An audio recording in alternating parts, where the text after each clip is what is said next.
Chaser Report is recorded on Gadigal land. Striving for mediocrity in a world of excellence. This is the Chaser Report. Hello and welcome to the Chaser Report for the best of summer 2023. I am Lachlan Hodson and joining you shortly will be Charles Firth, Dom Knight and Ronni Salt.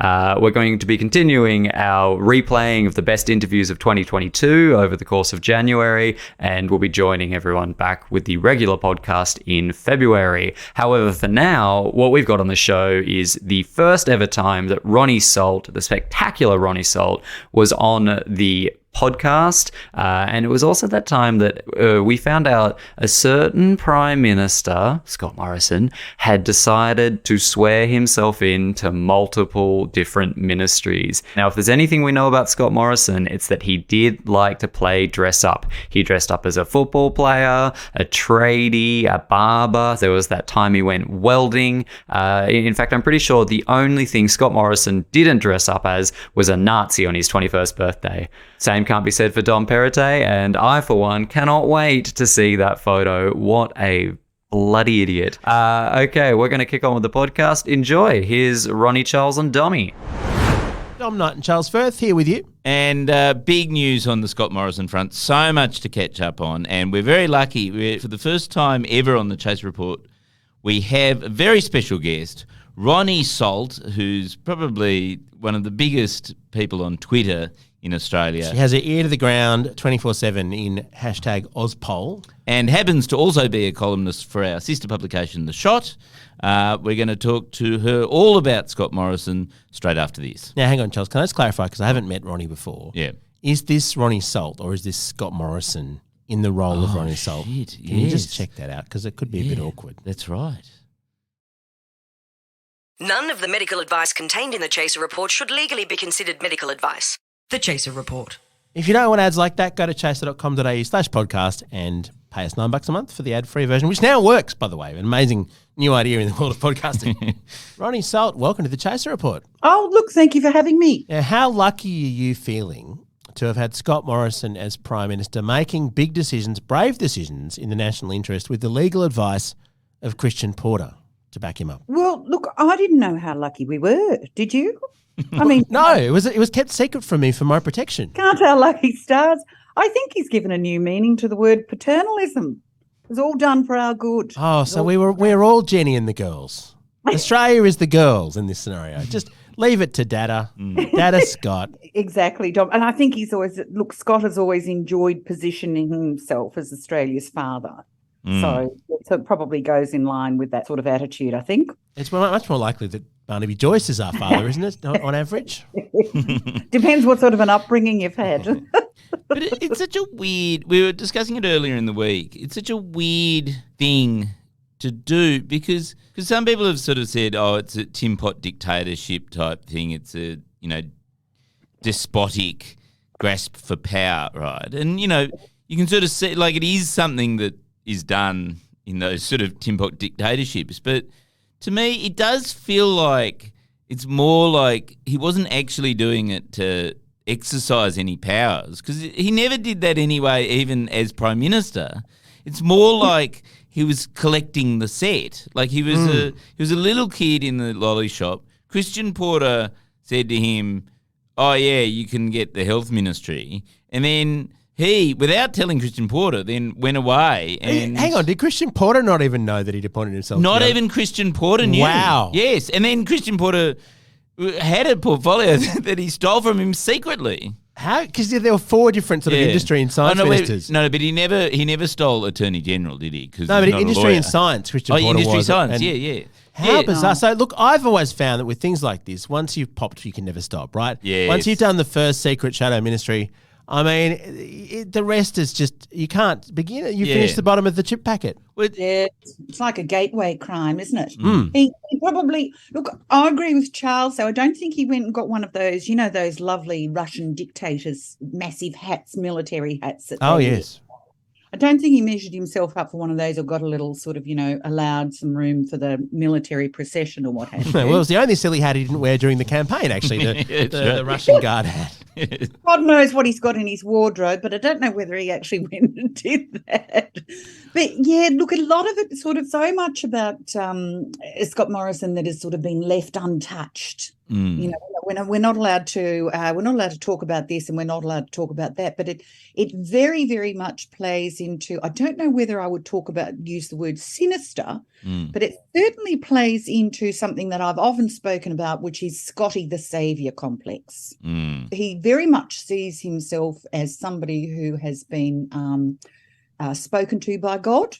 Yeah. And haven't we all at some stage, been spoken to by God through eagle paintings or, garden gnomes or what have you? Can we explain the eagle painting? Because for those who haven't seen that, it's a fascinating little moment in the psychology. What's the eagle painting? I think it was in Sean Kelly's book, The Game, that this was revealed. Yeah. Ronnie, can you run us through the eagle painting? Yeah, it actually turned out to be a photo. And so I have to correct myself. Yeah. So we'll call it an eagle picture. And I can't recall who it was, but he went into a south coast of New South Wales tourist shop. And he saw an eagle picture on the wall, a large framed eagle picture, which you can buy online for $1,495 if you're so inclined. I'll do it right now. And he looked at this eagle picture in amongst, the assorted snow globes and various sort of tourist ephemera. And at that moment, God spoke to him.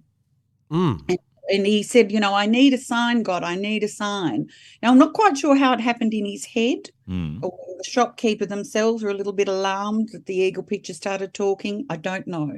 Whether the stigmata started leaking out of the eagle's eyes. Nobody knows. But according to Scott Morrison, because he was the only person present apart from God and the eagle, God spoke to him and told him to run as Prime Minister and to keep going. And Scott thanked God for telling him that. It wouldn't have occurred to him before, would it? I mean, Scott Morrison's not the kind of man who would have put himself forward for the position of Prime Minister otherwise. That's his justification. So what you're saying is that it was God who, by saying, and keep running, yes, what he meant was, and appoint yourself health minister and appoint yourself Minister for keep Science. Appointing yourself. Yeah, keep appointing yourself. Well, to be fair, look, this does all make sense because I don't know how well you know your Christian theology, Charles, but God is at the same time God the Father, God the Son, and God the Holy Spirit. He's like Scott Morrison of gods. That's right. He's got all the positions. He's 3 in 1. Although Scott Morrison has more jobs than he's got 5.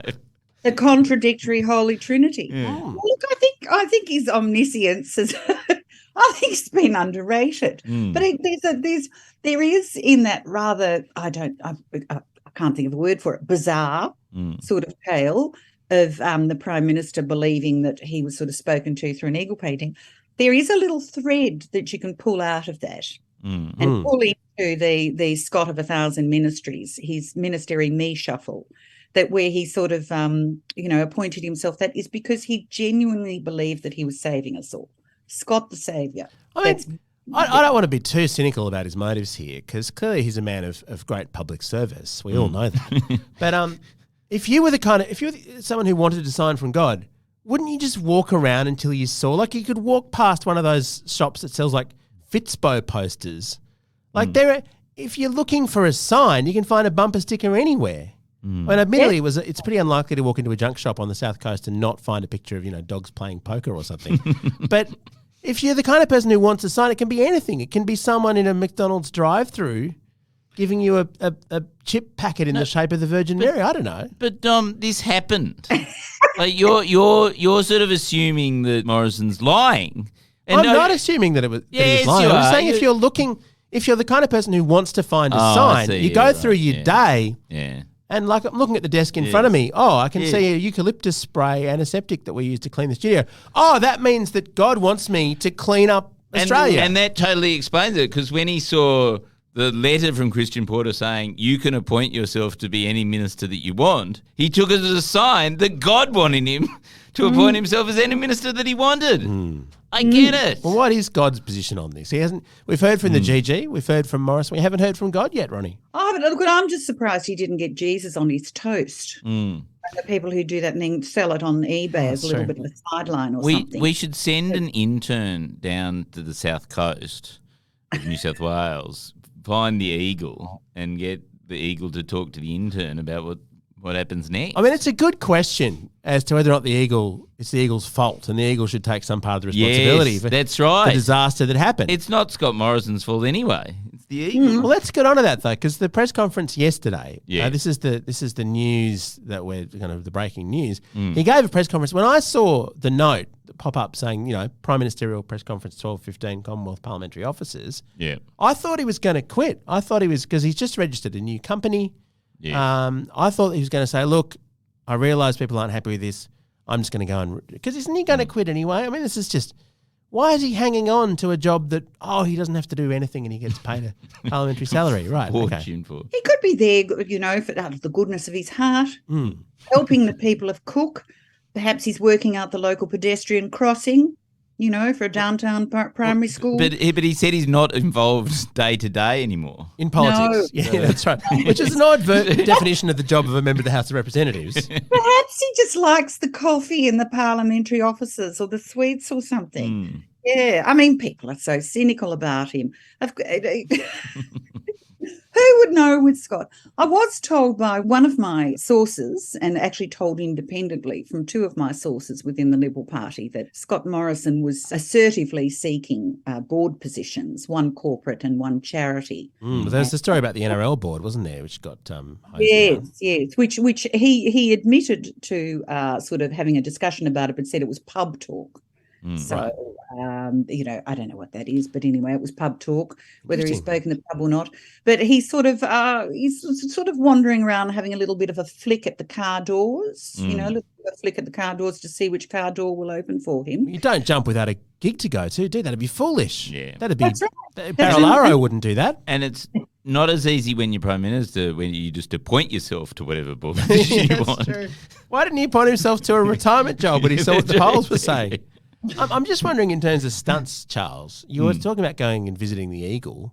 Should the Eagle go to Scott Morrison to subtly suggest that it's time to stop running, to quit? That might be time for a second appearance. What do you listen, do you think, Ronnie, if the Eagle popped up, maybe a different photo of the Eagle like roosting and just sort of having a bit of a chill, taking it pension? Interesting. We could try it. I'm very interested in the fact that whether he took the eagle painting with him, because those who watch Scott Morrison closely throughout his prime ministership, and I'm not sure if actually there were that many, really, it turns out. Including Scott Morrison, some would say. Including Scott Morrison. But after the story of the eagle painting came out, he had a personal photographer, and I won't mention the personal photographer's name because it was just a man doing his job. But he had the personal photographer had an Instagram page, which I used to go to regularly and have a look.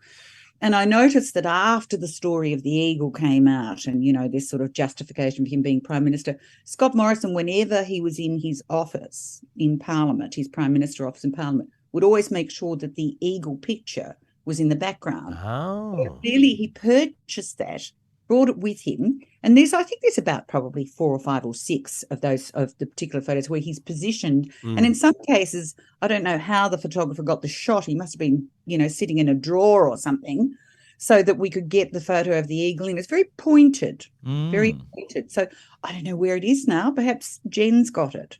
I would like to think that the eagle, as a sort of permanent, because we don't have a good way of commemorating prime ministers in Australia. In America, they've got the presidential libraries. It's a really nice thing.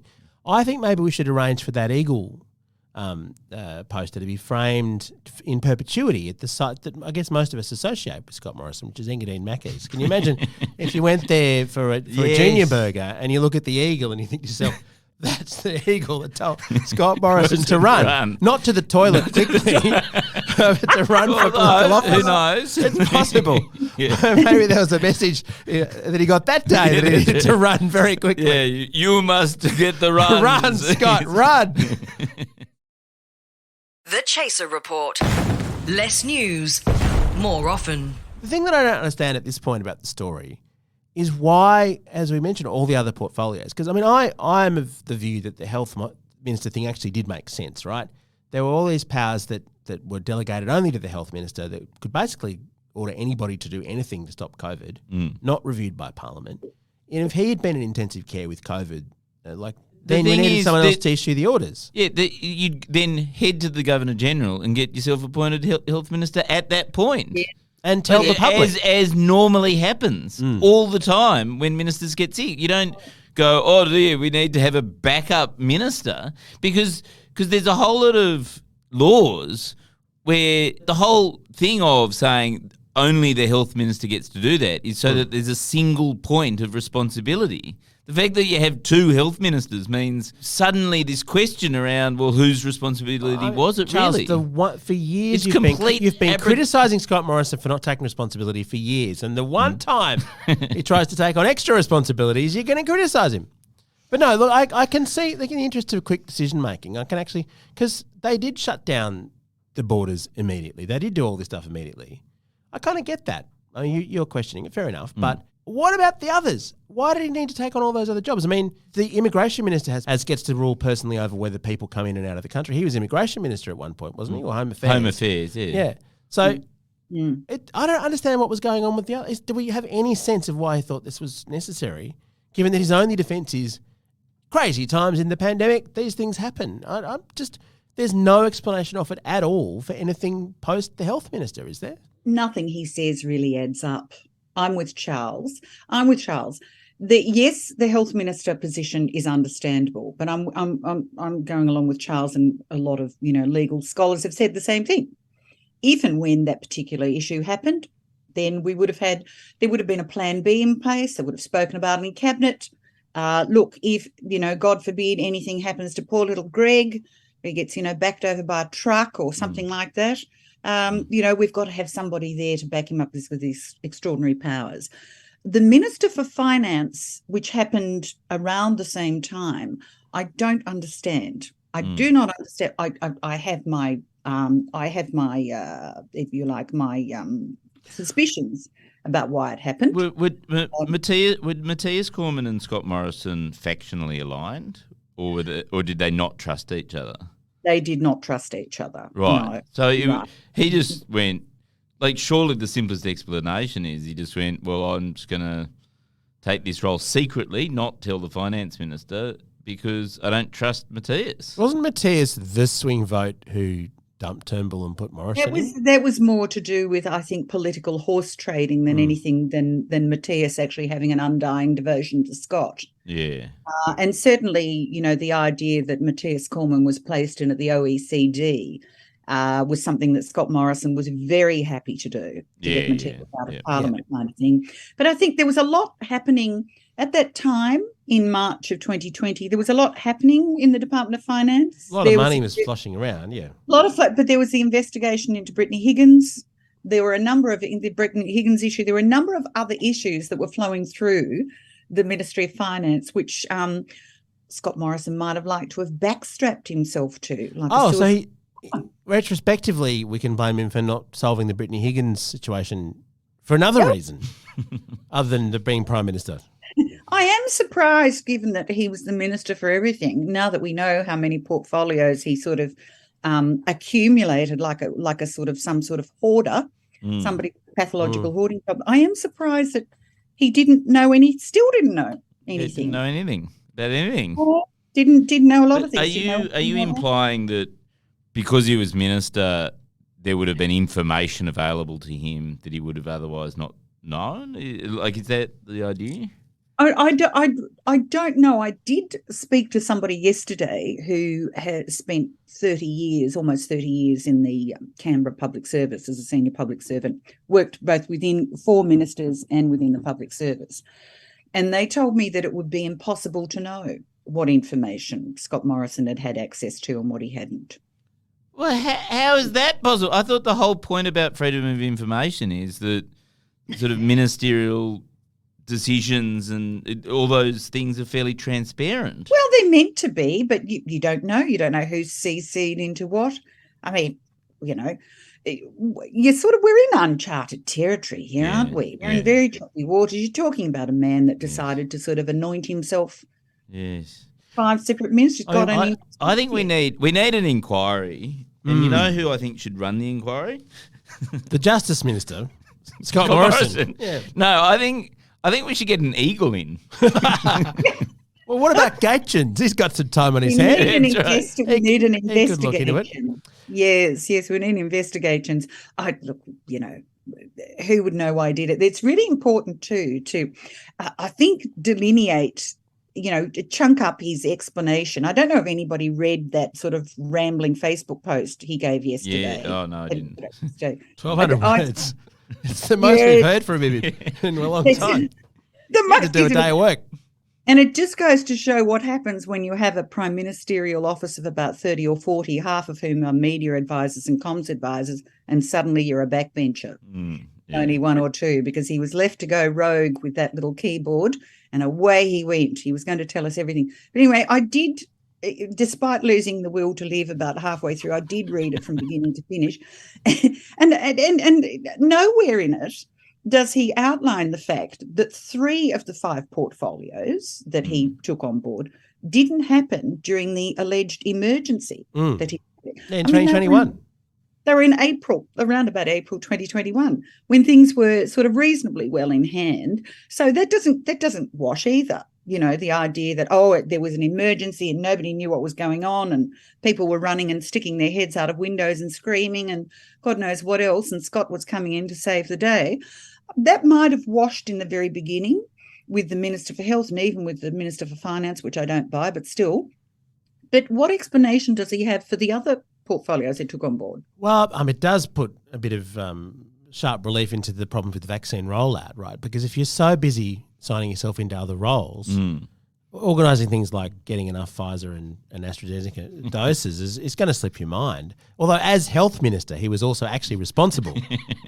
Do you remember the Pfizer communications to Greg Hunt that Greg Hunt ignored, basically offering all the doses of Pfizer? Yeah. Well, that should have gone to the other health minister as well, to be ignored by a second person. But I think my favourite aspect of all this is the poetry of the man. And the thing we've got to remember is, and this is a side of him we haven't really seen before, the image that he used at the press conference yesterday was quite beautiful. You're standing on the shore after the fact. I was steering the ship in the middle of the tempest.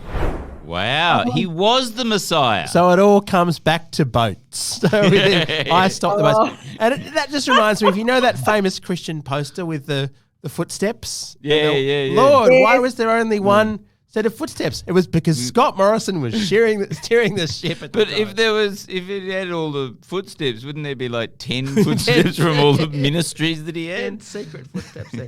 I'm confused with all the metaphors. I'm sorry, I've lost it. I'm confused with the metaphors. There was a storm, there was a tempest, there was a ship, and there were people carrying each other on the stand. Who's standing on the shore? Are we the Australians? I think the eagle was standing on the shore. Eagles, seagulls. I mean, are we the seagulls? I don't know. I think Scott Morrison's walking around the shore trying to shake everyone's hands. And building a monument to cook on it. Yeah, that's right. and of course he's laying on of hands, which he was very famous for. Yes, going around here. Amazing that he didn't deploy himself to the COVID wards, actually, to do that during the midst of the crisis. That would have been holding the hose, wouldn't it? Before we have the vaccine, he Get could the have just faith gone around healer and- in there. He Faith didn't healer, seem to want to yes. do that. So where does this leave us? It leaves us with Scott Morrison still in Parliament. Yeah, what's your prediction? How long, Ronnie, until we see the back of Scott Morrison? Or is he just going to stick in for a while now? Yes. He's part of his DNA is digging his heels in. He's very well known for doing something to be a little bit ornery, and the very fact that people are now demanding his resignation is actually, ironically, going to mean that we're going to have him there for quite some time. Because he won't go willingly. I mean, unless an eagle swoops into Parliament and scoops him up in their tailends and drags him out, he's not going to go. Why don't we fake up a letter from the board of, Nilex Australia, the manufacturer of hoses, saying, Scott Morrison, we've got an offer for you. You can be the chairman of the board. You can hold a hose at last. If we sent a few letters in, he'd quit. Yeah, I he think wouldn't that's check right. whether they were real. Surely. Yeah, if he got a really good position. Is there some sort of coal company that would take him in? Like, Don't be afraid. exactly. Don't be afraid. That's right. It's coal. It's coal. Don't be afraid. Look, I don't know about a fossil fuel company. Perhaps he's had offers and knocked them back. Who knows with his image? But I would imagine he would be looking for something that was a little bit more in the sort of the religious sector. Oh. Maybe we could mock up a charity like the Sisters of Perpetual Indulgence or something and make some sort of, mock global charity and offer him a position on the board. Imagine the personnel ad. Messiah wanted. Must be able to steer the ship in the middle of the tempest. Apply via Eagle. Speak in tongues and lay on hands and all that. You can't apply in standard English. You've got to apply in tongues. That's great. Must be able to speak tongues Yeah, that's fluently. right. Job 65 requirements. words per minute. Thank you very much, Ronnie. Make sure you follow Ronni Salt on Twitter for all the latest goss. Yes, and her column about Scott Morrison is coming out on the shot.net.au on Friday. Lovely. Thank you. Thank you, gentlemen. Thank you, everybody. Thank you so much. Our Gears from Road. We're part of the Acast Creator Network. We'll catch you tomorrow. See ya.